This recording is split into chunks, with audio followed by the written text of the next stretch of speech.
Hi, this is Earl with Hoosier Custom Cruiser, and Adam and I are going to be winterizing this coach, show you how to winterize it.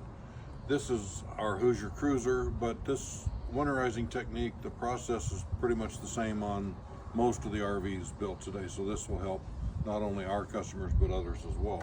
Things you need to do before you start the winterizing process is to drain the fresh water tank. Now the drain for our fresh water tank happens to be under the bed.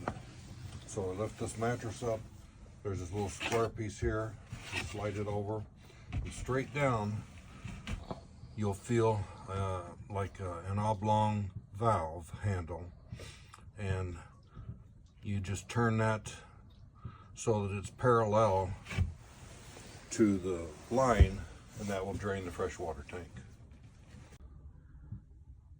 Okay, so there's the valve, and that's in the open position, so the water's draining out of the tank. I've already opened up the main drain valve for the freshwater tank in a bit, but this is the water heater. So the water heater has to be drained. What you want to make, of course, make sure you've got it turned off. This is a 1 1/16 inch socket and ratchet, but you could use pair of pliers or whatever. This is just a lot easier. Take off the plug and stand back because the water's going to come gushing out.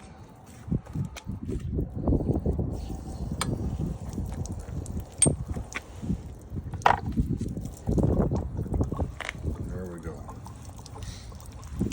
Now the rest of it I'll show you on the inside after this drains. I'm going to go inside now and open up a couple faucets so everything can drain out properly.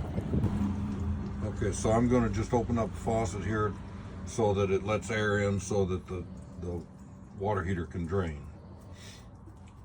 It'll take a few minutes to do that. But while we're doing that, we can access the water heater bypass on this coach. It's under the sink.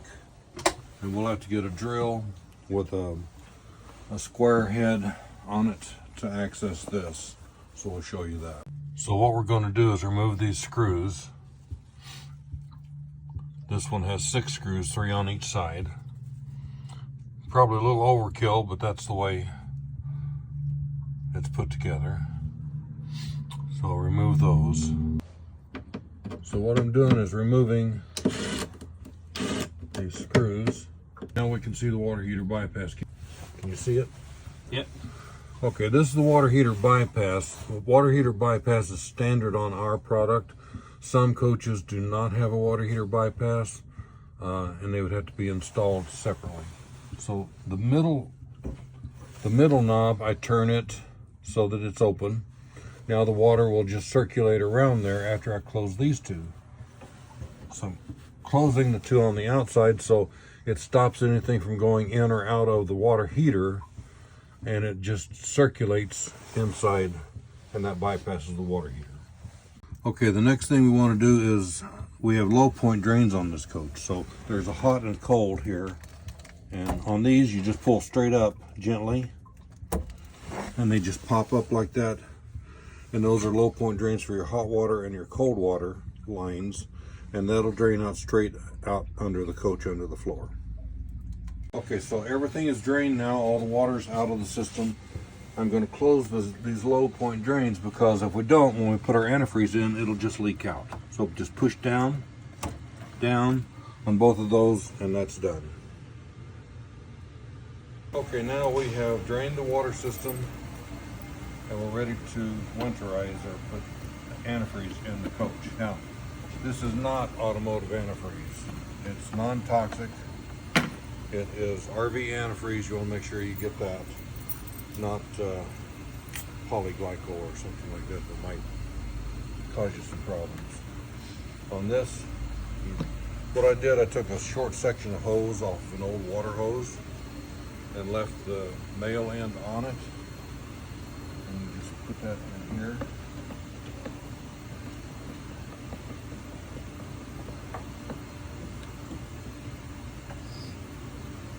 Make sure that's nice and snug. Then you turn this valve to this side where it says winterize, sanitize, fixtures in that direction. Then you put this.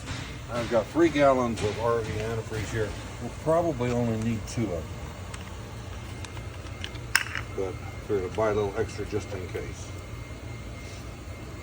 Just put this down in there like so. Now we're ready to turn on our water pump, so we'll go back inside and do that. Okay, we're back inside. Now what I'm going to do is turn on the water pump. The water pump switch on our coach is right here. And then I will open up the valve. And you just watch it until the pink starts coming out.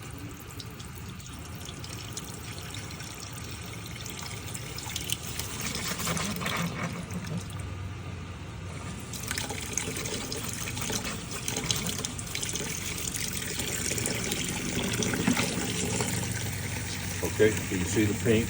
Now switch it over to the hot water side. Fill up that hot water valve.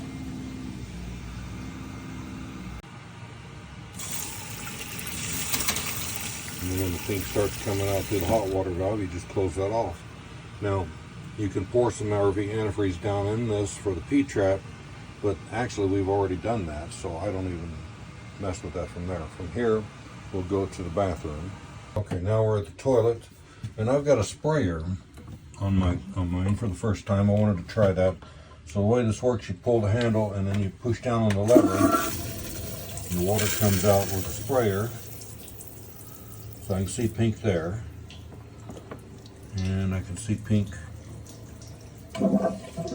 coming out through the... It drained all the way down. We're gonna start the new one.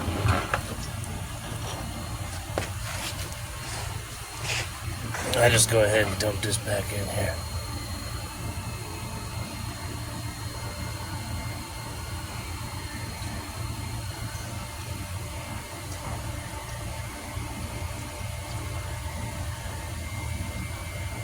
Now we'll do the outside shower. So open that up. And just like inside, all you want to do is just watch for the pink to come out. Cold water first.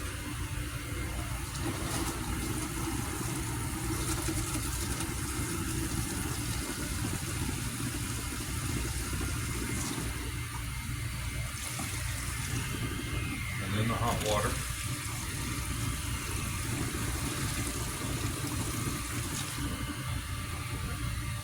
And we're done.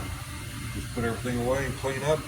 Now one last thing you'll want to do is with the macerator pump we have, you want to just jog that a little bit. If I had a 5-gallon bucket here, I would just do that and just jog it just enough so you can, and you might not even see the pink, but just a little bit will get the antifreeze we just put in the traps and down the toilet. That'll get that into the macerator pump so that doesn't freeze on.